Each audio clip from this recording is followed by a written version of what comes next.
Hello दोस्तों। China में अभी हाल ही में 20th कम्युनिस्ट पार्टी मीटिंग हुई है जिसमें शी जिनपिंग तीसरी बार चाइना के प्रेसिडेंट बन गए हैं।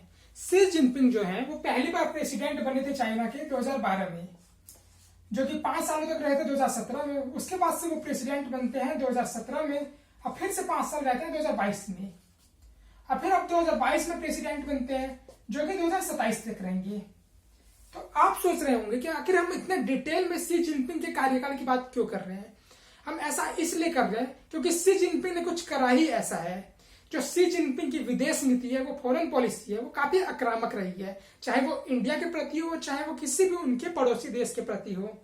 तो शी जिनपिंग ने हाल ही में अपने सेना को निर्देश दिया है कि वो अपनी ट्रेनिंग को काफी जोरदार तरीके से करे, वो अपनी ट्रेनिंग में जी जान लगा दे, वो लड़ाई के लिए तैयार रहे, वो हर वक्त लड़ाई के लिए तैयार रहे। अपनी आर्मी, अपने औजार, अपने इक्विपमेंट्स, जितने भी हथियार वो सबको तैयार रखे और अपनी जी जान जितना भी हो सकता है वो लगा दे।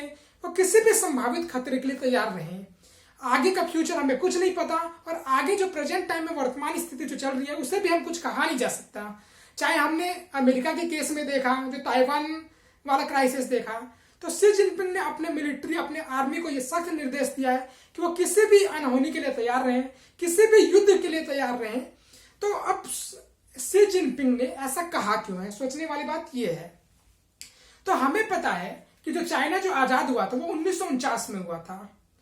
चाइना आजादी के बाद से काफी तेजी से प्रोग्रेस करा, काफी तेजी से उन्नति करा और चाइना जो है वो इकोनॉमी के पावर में अमेरिका के बाद खड़ा हो गया। यानी इकोनॉमिक पावर जो है वो दूसरे नंबर पे है चाइना की। अब चाइना में जो थे वो चाइना के कुछ शक्तिशाली प्रेसिडेंट में से एक उनके प्रेसिडेंट हुए डेंग जियाओपिंग। तो डेंग जियाओपिंग ने कहा था कि उन्होंने चाइना के ड्रीम की बात करी थी, लेकिन चाइना, उन्होंने ये नहीं कहा था कि चाइना का इस समय सपना जो है वो वर्ल्ड पावर बनना है। डेंग जियाओपिंग ने कहा था कि चाइना जो है वो इस समय अपने खुद पे विकास करेगा, खुद के ग्रोथ पे विकास करेगा, खुद के डेवलपमेंट पे विकास करेगा और जब समय आएगा तो एक दिन दिखाएगा। और शी जिनपिंग को लगता है कि अब वो समय आ गया है, क्योंकि हम वर्ल्ड लेवल पे सेकंड पावर है इकोनॉमी के क्षेत्र में, हमारी मिलिट्री स्ट्रांग हुई है, हम स्पेस के क्षेत्र में पावरफुल है, हम और देशों को काफी अच्छे से इन्फ्लुएंस कर रहे हैं, हम यूएनएससी में वीटो पावर है हमारे पास। तो शी जिनपिंग जो 2012 में प्रेसिडेंट बने थे, उन्होंने चाइना के लोगों को एक सपना दिखाया। वो सपना पावरफुल बनने का, दुनिया का पावरफुल कंट्री बनने का, वो सपना जिसमें चाइना के इर्द गिर्द दुनिया के सभी देश रहें, चाहे वो अमेरिका हो, इंडिया हो, चाहे कोई सा भी देश हो, वो चाइना के इर्द गिर्द रहे, चाइना के इशारों पे नाचे। वो सपना दिखाया था शी जिनपिंग ने 2012 में आके। और इसीलिए शी जिनपिंग जो है वो इतनी आक्रामक पॉलिसी लेके आते हैं। उनकी जो विदेश नीति होती है वो काफी आक्रामक होती है। चाइना का एक सपना रहा है, चाइना ने अपने सपने की बात हमेशा करता है। तो शी जिनपिंग ने वहां के लोगों को क्या सपना दिखाया। शी जिनपिंग ने कहा कि 2049 तक यानी 2049 तक हम तिब्बत को किसी भी तरह अपने कब्जे में, हम ताइवान को किसी भी तरह अपने कब्जे में ले लेंगे 2049 तक, चाहे कुछ भी हो। 2049 तक हम अपने देश को डेवलप्ड कंट्री बनाएंगे। 2049 तक हम दुनिया में बहुत ही पावरफुल पावर बनके उभरेंगे।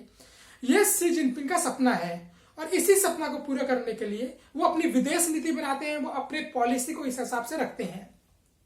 दोस्तों, इंडिया को भी ये बात समझ में आ गई है, ये बात अमेरिका को भी समझ में आ गई है और ये बात दुनिया के और देशों को भी समझ में आ रही है। जब अमेरिका को ये बात समझ में आई कि चाइना कहीं ना कहीं हमारे जो पावरफुल कंट्री है, हम इतने पावरफुल हैं, तो हमारे लिए कहीं ना कहीं खतरा बन रहा है, तो अमेरिका ने चाइना को रोकने की कोशिश की। चाहे हम ट्रेड वॉर देखें जो ट्रंप ने शुरू करा था चाइना की इकोनॉमी को बर्बाद करने के लिए, चाहे हम इस समय देखें जो बाइडेन ने शुरू करा है टेक्नोलॉजी वॉर, जिसमें चाइना को सेमीकंडक्टर से दूर रखा जा रहा है कि चाइना का जो एक्सेस है सेमीकंडक्टर ना हो। तो ये जो अमेरिका है वो टेक्नोलॉजी वॉर कर रहा है, वो ट्रेड वॉर कर रहा है, जिससे चाइना का खतरा रोका जा सके। ऐसे ही हमें भी समझ में आया है, तो हमने भी चाइना के खिलाफ काफी कड़ा रुख रखा है, चाहे वो हमारा गलवान वाला हो। तो हम भी अब कह रहे हैं कि जब भी दोनों देशों की बात होगी तो वो म्यूचुअल इंटरेस्ट और म्यूचुअल फ्रेंडशिप के बेस पे होगी, वो यूनिलैटरल या फिर एक तरफा नहीं होगी। तो हम भी कहीं ना कहीं इस चीज को समझे हैं, अमेरिका भी समझा है और कहीं ना कहीं दुनिया के और देश भी समझ रहे हैं। वो तो आगे का वक्त ही बताएगा कि शी जिनपिंग की पॉलिसी कैसी रहती है।